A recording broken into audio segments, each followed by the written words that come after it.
Welcome to Sivako, the road to Avatar. I am Shaun Alexander, and I will be your guide to the world of Pandora and beyond. And today I have some special guests with me. Special guests, would you like to introduce yourself? Hi, I'm Tiraya Ayan from the LearnNavi.org community. Hi, and I'm Seely. And it's lovely to have you guys on. I'm so pleased to be chatting with you today, and especially about the subject matter we're going to be talking about. But before I do that, I always like to ask a few questions, which are very simple. The first of which is, when did you first see Avatar? I first saw it in like mid-January 2010. I can't remember what year I saw it in. I just know that it was probably, it might have been the same year that it came out, but it was after it was out of theaters already. Me and my family watched it on demand.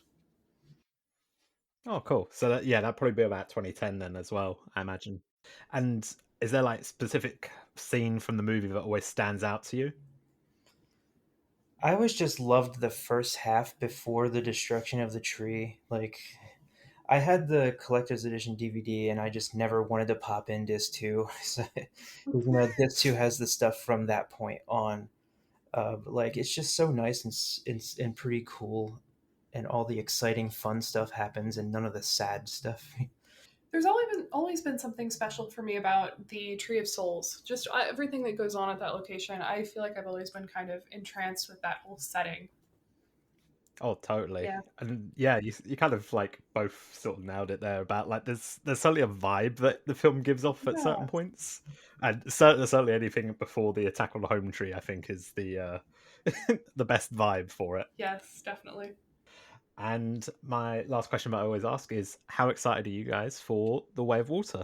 Super hype. Very excited. Very much anticipating it. I imagine you're both planning to see it a few times then. Yeah. Yeah, most Yeah, I think likely. so. Yeah, I mean, like, as everyone in this space who might be listening to this podcast would know, we've been expecting this sequel for quite some time, and it's been pushed back, what, 5 to 7 times over the years? Like, yeah, very highly anticipated. Yeah, it's been a long time coming, so I can't imagine how it's going to feel when we get to those final few days as well. I would say that I'm trying to keep a hold of my own personal hype because I feel like sometimes you get so excited for something that like it puts too much pressure on it for me. So I'm kind of just trying to stay chill, like not really delve too far into things yet until we've got the finished product, just to try to I don't know, release some of that pressure, I would say. Yeah, no, I get that entirely as well. Try you don't want to like overhype something before you've even seen it, Right? because then you go in and what if it's disappointing? Right? You Yeah. end up leaving and feeling real bad. Yeah, exactly. Yeah, I know part of the hype train is like some people out there are just trying to get their hands on any and all material that is like about it coming out, like any spoilers or whatever. Mm. Like, I know that I haven't been seeking out to find and consume any spoilers. I mean, there have been some that I've stumbled upon, not a big deal. But I guess I'm just the kind of person who's just not out to get all the spoilers, I, because like I don't want it to be like when I finally see the movie, it's like, yep, saw that coming, already knew about that, already knew about I mean, that. I didn't watch the trailer because I feel like I just kind of want to go in, not completely blind, but somewhat blind. Yeah, we saw what that scene at the end of the We did see re-release. that. Yeah. Yeah. I wasn't gonna like walk out of the theater alone. No, no, it looks amazing. Absolutely incredible. Oh, which scene did you guys get at the end of the re-release? There were multiple. Were there multiple? Well, because there's three different ones that people have been getting, Really? so Oh, I didn't know that. mm. Huh. We saw ones with the children playing underwater. That's I didn't get that one. I got Loak with the Tolkien. Oh, yeah. That's Wow, we're cool. gonna have to. Maybe we should go back. That'd Maybe be we fun. should. I think that's it. I think this was James Cameron's way of like trying to entice people to go see it Right? again. To be like, hey, you might see a different scene this time. Yeah, you would think that like if more knowledge was out there that there's multiple different ones of those you could end up seeing, it would probably get more people out there. Maybe. It's an Easter egg. Yeah, it is. It's a fun Easter egg. Yes. Mm, Yep. definitely. So yeah, today our topic of conversation is that we're talking about learning Navi. So obviously, the language that the Navi speak within the movie has expanded from what I imagine was probably only a few phrases and sentences to a whole catalogue's worth. And yeah, you guys have come on to chat with me about it. And the first thing I want to know is, how did you guys get started with it? Great question. Do you want to start? Yeah. Sure. I mean, yeah, time. A lot has happened in the last like 12 or so years. In the beginning, though, there was this huge hype. I remember when I like saw the movie the second time, I was like, you know what? That actually seems like an actual language that was created for this. I'm gonna Google that. So I Googled it and found learnnavi.org, and like all these people on there who are like trying to piece together and reverse engineer the language from all the movie lines, trying to write down all the movie lines and do all this stuff. You know, there was a I think there was an activist survival book at the end that had a dictionary, so people had like that. There was very little stuff. People were piecing it together. They were reaching out to Dr. Paul Frommer, who created the language, to be like, hey, what can you tell us about this? Trying to get more and more info on it, and info gradually came out. He started a blog. Um, and the language just kind of exploded. There was a lot of interest in it. People were talking about it, learning it, teaching it, kind of speculating about it, and whatnot. You were here right from the start, basically. Yeah, this was like all like I showed up in like January 14th of 2010, and that's when a lot of this was going on. The blog came out that year. Lots of vocab expansion. The community was basically suggesting a lot of words to Frommer to approve or not. So that was cool. Yeah, definitely. I got started a lot later. Well, a decent bit later. My first interaction with the movie, I really didn't think about it, about languages, about anything like that, because I don't think that that was even on my radar. But I think it was probably about a year or two later. I think it was around like 2011, 2012 when I found out that this is an actual language. And I remember my like best friend in like seventh or eighth grade. Her and I were like, we're gonna learn the language and we're gonna go to high school and we're gonna speak Natvi and nobody's gonna be able to understand us. And it was just kind of a thing that we briefly delved into, but really didn't get very far. And then I took a long time away. I think I looked back into it very, very briefly when I was studying abroad in Thailand in 2017, and then I came back for real in 2018, and I've been around ever since. It's so cool to like sort of hear that you both came in through different sort of avenues with it as well. Did you have like interest in learning like different languages before that as well? I think my interest in languages really sparked when I entered high school and we had the option of learning Mandarin.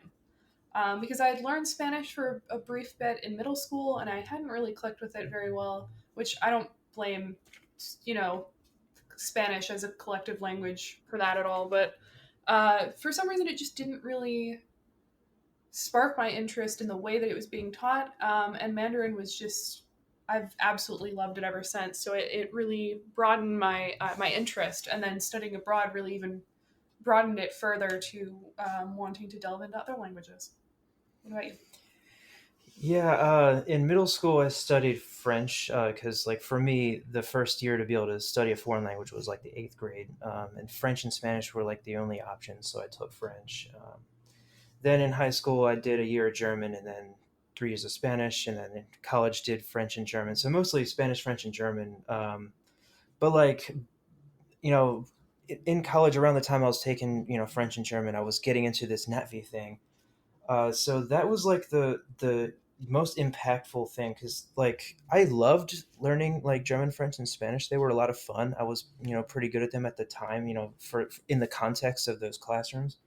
But like Navi was something else. Like I was unhealthily obsessed with this language, learning it, teaching it, spreading it. Getting other people excited about it was like my life. Personally, I found it to be the easiest to really slide into and get proficient in personally.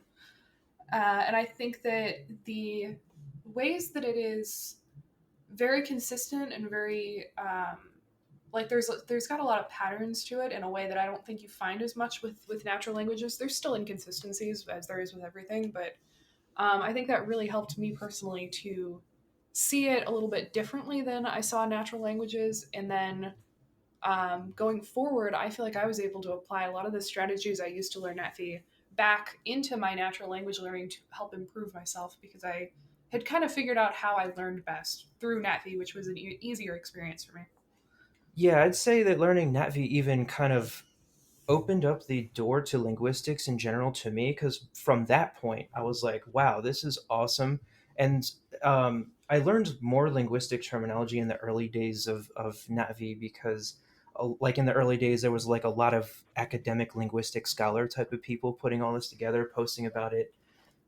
You know, I wanted to be one of the people to make it more approachable as, you know, other people have joined in that effort over time. But like it really opened my eyes to how weird and terrible English is, and you know what a language is, how one can create a language. You know, there was that time I tried to create one. You know, Sounds fun. it's a lot of work, but it's really interesting stuff. And you know, I started learning other constructed languages on the side, just you know, just to see what it's like Esperanto and Tokipona, to name a couple. Tokipona. Yeah, Tokipona is a lot of fun as well. But yeah, I'd say like I was super interested in like the languages that were offered by school, but like Natvi really opened the door, really for real, like to how awesome like languages and language learning can be. I think you sort of touched on something there, which I thought was interesting. Was when you're talking about like learning um, languages at school, I always found that who your teacher was always important, especially with when you're working with languages, because if it's not engaging in the right way, that can always be a problem. And I feel like with my experience with Learn Navi so far is that yeah, like those of you who are teaching have like such a good rapport with everyone, and a great way of like teaching others the language, which I found so fascinating because obviously I've only joined recently, but seeing how you interact is always very fun for me. Is that something you've always wanted to bring to it as well, like being able to teach in a certain way?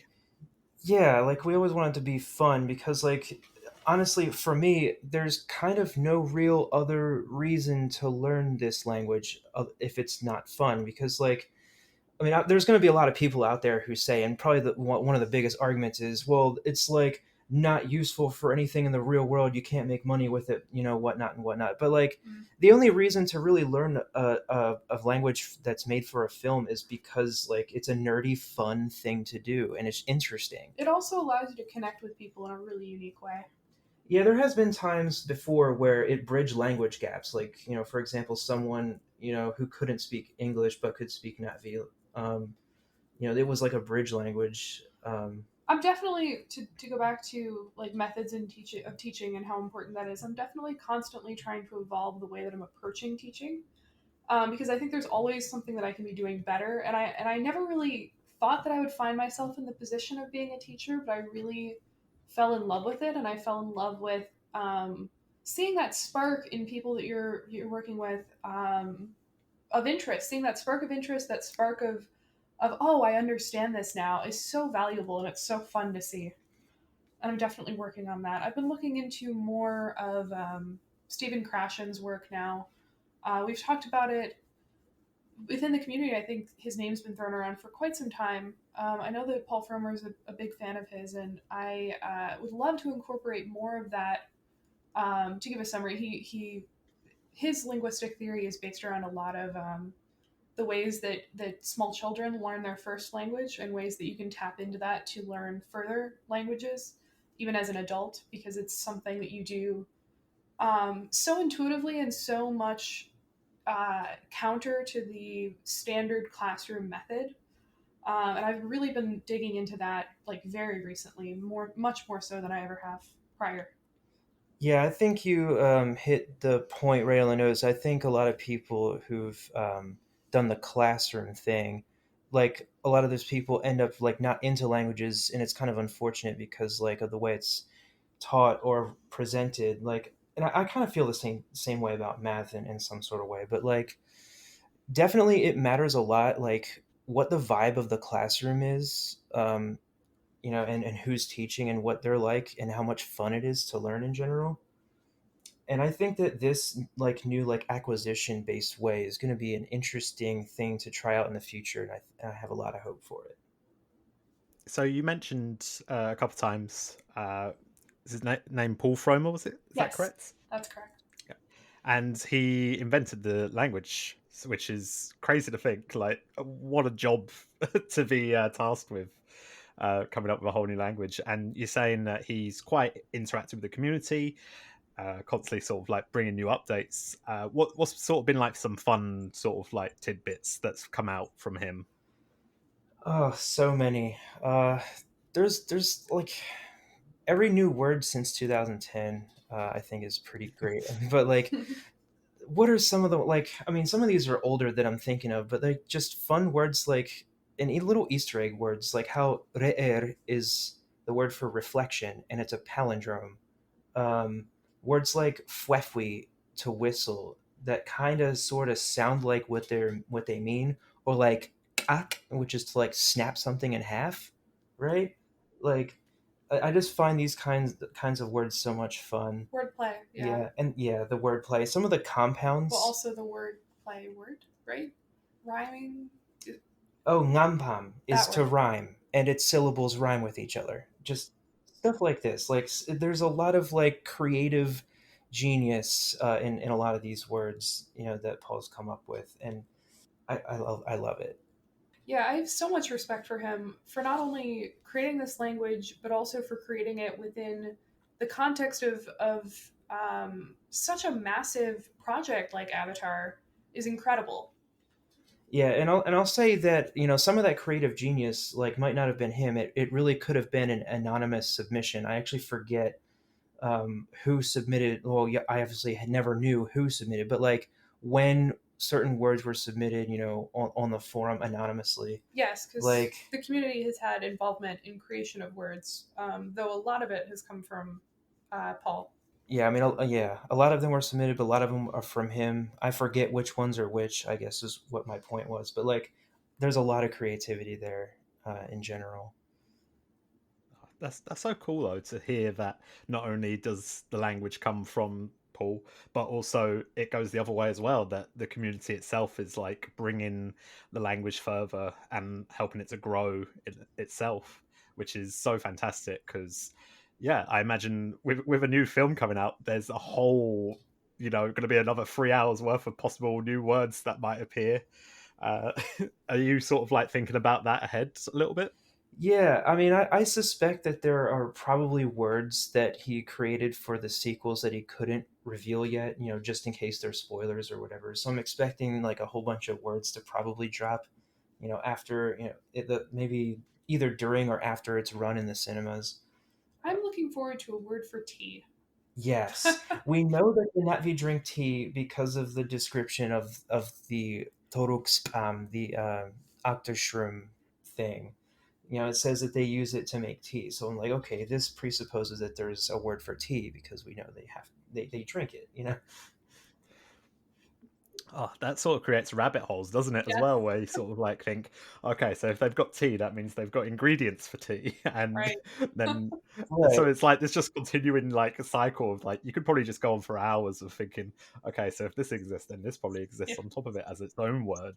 Yeah, I mean, I think there's a lot of words that we pretty much can feel confident that will exist because, like, there may be some things that we saw on screen that don't have names yet. So I'm expecting that eventually we'll have the name of everything we see on screen. Like every plant, we have a lot of the plant names in the games and in the film.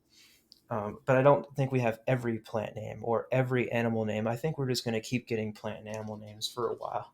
And also like different items that they might have or different like accessories and clothing items. Um, there's always more words that we know have to exist, but they haven't been defined yet. While we're on the subject of cool things that Paul has brought to the language, I wanted to bring up one of my favorite qualities about NatV, and that's the gender neutrality of it. That's very built in, and how much you can say without even having to worry about gendered terms at all. It's really been freeing speaking this language, and it's been really cool that that part of it has been brought in. It's not unique to obviously to specifically Netvi, but it's definitely different from how we speak English, and I've really come to appreciate that. You know what? I've just noticed it as well in my own conversation. I keep saying guys, and I do that as like I do that as my own gender neutral term. I know it's not gender neutral, but that's kind of interesting to see that Navi is gender neutral in that way. I feel you on that And one. I've broken myself of saying guys recently, and I've been saying, while I'm at work mainly, I've gone back to folks, which has worked oh, well enough for me. Yeah, it's a classic. Yeah. Folks.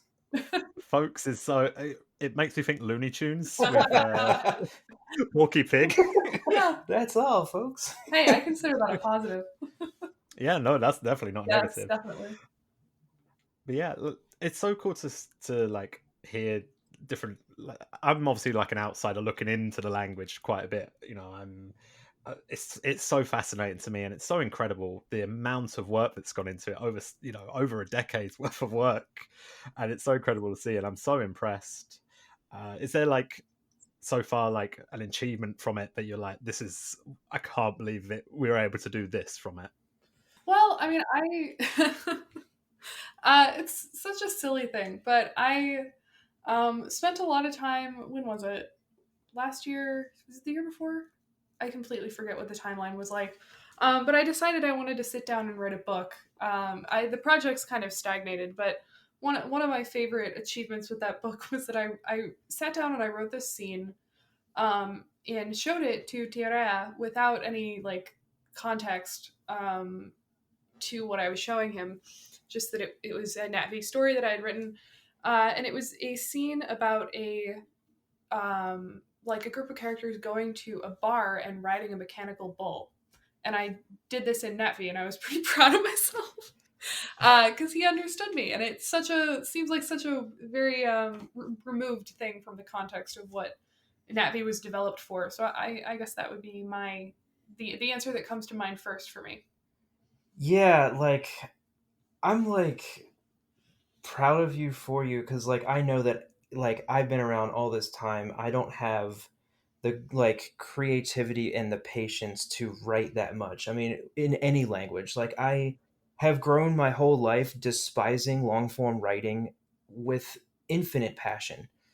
So like reading and writing are not my thing, but like when I saw this book, I was like, wow, this is like the craziest thing I've ever seen. This is probably the most well-formed Na'vi I've seen in one place But in all of it's ever. also so far removed from the context of Pandora, which is what I was pretty Yeah, that's like very happy about. unconventional because like normally like in this community if somebody writes like a piece, it's usually like a short story about like a Na'vi hunter on Pandora who goes to the forest and does this and that, gets an ikran or something, um, or maybe faces like this troubles and that troubles, solves it somehow. Yeah, like a basic story like that on Pandora. And it's like, of course, we have the words for all this because there's nothing foreign. But like this book is basically set what today on Earth, and it's Yeah. just using Natvi to just tell a story that could have been told in any Earth language of today. Like like you came up with like the most interesting phrases for just everyday stuff that we don't have words for. I quite enjoy all that to say. I quite enjoy describing things in Netvi that are very removed from Pandora and having people be able to understand what I'm talking about Yeah, like as a creative exercise. yeah, like the first sentence I remember from like the first chapter of that book was something like I was in the library looking for a book I needed for a class, right? And I was like, we don't have library or like I mean book is a canonized loan word, but like just something like that. I read that and I was like, I see what like the number of times in my head I was like, I see what you did there. I see what you did there. Nice. But yeah, like this was like a proof of concept that it is possible to use this language to communicate about everyday stuff. And like you don't have to confine yourself to in-universe stuff. And even just the poetry I've seen from Celia and other people throughout the years is also pretty creative stuff. And not all of it necessarily is set on Pandora, which is kind of cool. Yeah, that's so interesting to hear as well because it sort of reminds me. I know it's a bit funny, but it reminds me of. I don't know. You probably have used Duolingo, and it'll give you the random sentences Oh Yes. yeah. that don't really make sense at all in any context. It'll be like, "There's a man on the table. Yeah. There's a hat on the chair," and it'll just be really randomly constructed things. But it does help, and obviously, this sort like to hear a sort of a story being told that's away from Pandora, yeah, and showing that yeah, we don't need to just use the words that we've only been given and in a setting we already know. Yeah. It's kind of exciting to see that it can be expanded upon. Yeah, and it's like all of this was using words and only words that are officially in the language. Like you didn't invent or coin or custom like make up any words Yeah, that it's weren't canon. just names, but Like that's yeah, only people's names, which I think is fair. I mean, people you kind Yeah, you can get away with names. yeah. So I'm sure everyone is curious because obviously this is a little bit of a language sort of interest for everyone. Everyone loves to learn a swear word. Do you guys have any swear words in Navi, or is it peaceful enough that there isn't any? Yeah, we got a we handful. have a few. Yeah. Yeah, I mean, there's actually, I don't know if this is a podcast or not, but like, there's two. Oh, you can go fire Yeah, away. there's two words for asshole, basically. There's like what kurkung and von vat, right? Yes, yes, yes. Yeah, and like it's just pretty funny how like von vat is probably one of the worst insults for like an asshole kind of dickhead kind of person is what it was said to mean because like it's saying that you have a putrid soul, like a like disgusting to the senses soul. Like that is a deep, scathing, like insult for real. Yeah, that's like a deep cut. Oh Right? yeah. Very. Pandorans don't mess around. Yeah, well, That's a yeah, very that's good quite point. clear. Yeah. Yeah, stuff like and there's more fun ones like Telu Pilu saying like your facial stripes look like Telu, which are like those beetle larva That's things. probably one of my favorites. That one's fun. Telu face. The Weeha is probably I'd consider that not necessarily a swear word. But that's probably the one I would use most. It's yeah. would We that count? like damn or like Yeah. probably the worst thing you can translate that into is like a situational shit. Yeah, kind of a mild one. Yeah, it's not very personally insulting. No. Like yeah, but like kalweyaveng for like son of a bitch, I think it was. Yeah. Like you're basically saying the person is like a child of a kalitweya, like a poison. Was that a poisonous arachnid? Yes, Yeah, yes, it's yes. kind of funny. Yeah. There's a bunch of them like this. It's so inventive. Like I love the sort of like translation because it's more brutal than anything. Right? Like every single translation is like you're the worst looking person I've ever seen. Exactly. Yeah, I mean, yeah, and I guess it also depends on how vulgar you find skaung to be. I don't know. Yeah, Jake was like, Nitiri calls me skaung. And I was, yeah, moron, that's pretty slap in the face, but Probably one of the most well-known ones is Scout. yeah, It's fun to say. skaung. Mm. So I know as well. This is something I've picked up on. There is a different saying for LOL. I've picked that up from the Discord. Yes, I don't think anyone was prepared for how excited people would be about that word and how much it would propagate. Because I think it was kind of a one-off comment from Paul in an interview, and then it just kind of became very, very popular. Oh yeah, like I'm pretty sure that he had no idea how huge of a meme it was going to be. Like it's like at the very tail end of this interview on YouTube, and it's like the interviewer was like, so if say a Nutvi had a cell phone, would they come up with like abbreviations? Maybe for like what would LOL be? And Paul was like, huh. He kind of put him on the spot. He was like, let's see, laughing out loud. It would have to do with the word like herangham, laughing, maybe HRH. And then that was like the end. It's like, okay, thanks for your time, blah blah blah. And then when the community saw that, everyone ever just started replacing all instances of LOL with HRH. It's like the longest standing, most pervasive memes like in all of the NatV language fandom. I have friends who started learning Navi for a bit and then have since left who still say HRH with me. That's kind of crazy as well. That's sort of, it reminds me of more recently we've had Bob the Ikron, and people speculated if that's actually Jake's Ikron's name. So Yeah. I wonder if that's a similar situation. Yeah, maybe. Yeah, that had me squinting a little bit, but like as soon as I saw that, I was like, hold on. Is that like a Bob the Ekron? Can we fix it kind of thing? Like, But then again, I kind of see it being as in character as Jake to be like, yeah, Bob. yeah, Yeah, I I could feel see like that that. is something he would do. Yeah. Yeah, it would be like both a letdown and a like, yeah, checks out at the same time. And Midori would have no context for why that would be funny. So she probably wouldn't question it. Yeah, that's it. And I think that's such an interesting thing is obviously the cultural difference for the Na'vi. And yeah, like there's no need to understand a lot of words. And I think that's a big part of it. Is they mention it in the film, isn't there? They mention that they don't have a word for is it lying or Right, yeah. Intentional deception. It's like it was a foreign concept. I think that's so interesting. That's so like such a fascinating concept to me, and I think it sort of encapsulates sort of what why the Navi are so interesting as characters, and the culture is so interesting and rich as well. Because there is so much it feels like we're going to get to explore going forward as well. Yeah, like imagine having a society so connected with nature and each other and I guess so understanding that there would be no motivation or no ability to lie. Like that's crazy. Well, with how straightforward their insults are, it seems like that seems to check out. Yeah, yeah, or maybe they just tell it how it is all the time. It could be that. I mean, the rest of Pandora is that savage, so True. yeah.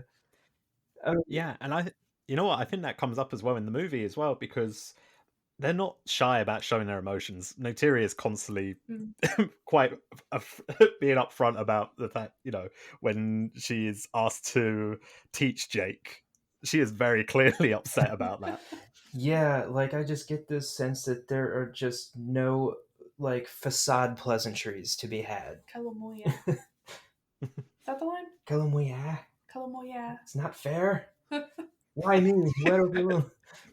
It'd be fun to go over the movie lines and discuss them with you sometime. Oh, you know what? That would be such a fun thing to do. Maybe we could do that as like a separate little We project should. for That'd us. be fun. We'll go through line by line, and I can learn all the Navi from the movie. We can critique the actor's pronunciation. Oh, No, absolutely. Gently. You know what? Gently. yeah, we love that. That is We love. that is such a great idea because I feel like it's interesting because obviously as well where people are learning Navi through different countries, everyone has different accents. You're coming up with like a whole lot of different variations on how different words are pronounced. I was on a live stream the other day and we were discussing how Sivako is pronounced. A bunch of people were saying it's uh, Sivako, Sivako, and then yeah, like just all sorts of variations. Do you want to weigh in on that as well? Sure. It's supposed to be Sivako, Sivako. Like it comes Yeah, from with like va being stressed. yeah. Sivako. It's funny because at this point I feel like not a lot of people know it comes from two words, sa and ko, where like sa is a verb that means to rise to a challenge, and then there's this even fix that you can put in there, and it becomes siva. The a still stays like emphasized, sivako, and it's like let's rise to the challenge. Like Yeah, ko is referred to as being for soliciting agreement, which just means it's like, hey, let's do this thing, and it applied to whatever action you're kind of referring to. Similarly to how ba in Mandarin Chinese can be used depending on context. Yeah, see now I've learned about my own name here as well. So that's now I feel like I'm a bit more knowledgeable because at that point, before that, I was kind of just going off the fact that I really liked it from the Flight of Passage ride. I just love the like powerful like encouraging vibe behind this Sivako. Like Mm. it's powerful and like encouraging, and I I like wonder. it. I wonder. Complete speculation here, but I wonder if it was inspired at all by Jiayo in Mandarin, which just means like you can do it. It's like an encouragement. Oh, that's I don't cool. know. Yeah, it's kind of got a similar sort of feel to it, hasn't Doesn't it? it? Yeah. Like rolling off the tongue.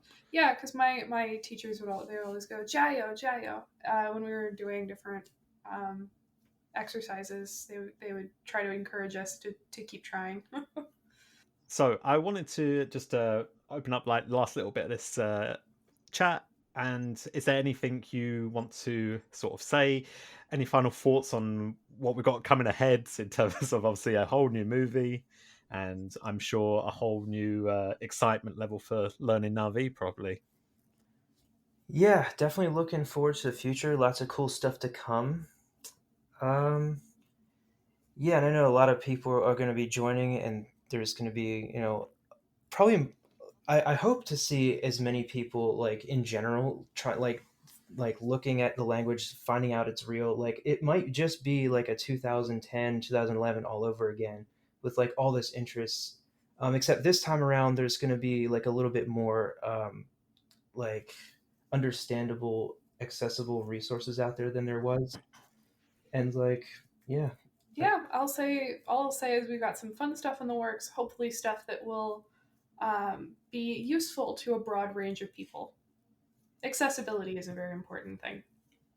Mm, amazing. Yeah, It sounds so exciting, and I can't wait to see how Learn Navi grow as well. I'm very excited for this journey ahead. us yes, too. same, yeah. What is the best place for people to find you? Oh yeah, we're at learnnavi.org. And also our Discord is discord.gg/learnnavi. Yeah, come hang out with us. Always enjoy seeing new faces. I'm in the Discord as well, so come around for a chat. I'm looking forward to hopefully some more exciting things coming up as well. And I definitely want to do this sort of like little challenge going through the movie lines. So I want to get some critiques. I want to hear what you folks think of it. Yes, good. There we go. There we go. I'm learning. Yeah. So thank you all so much for listening. Thank you for coming on the podcast, and we will speak to you all soon. And we'll speak to you in Navi hopefully as well. Goodbye.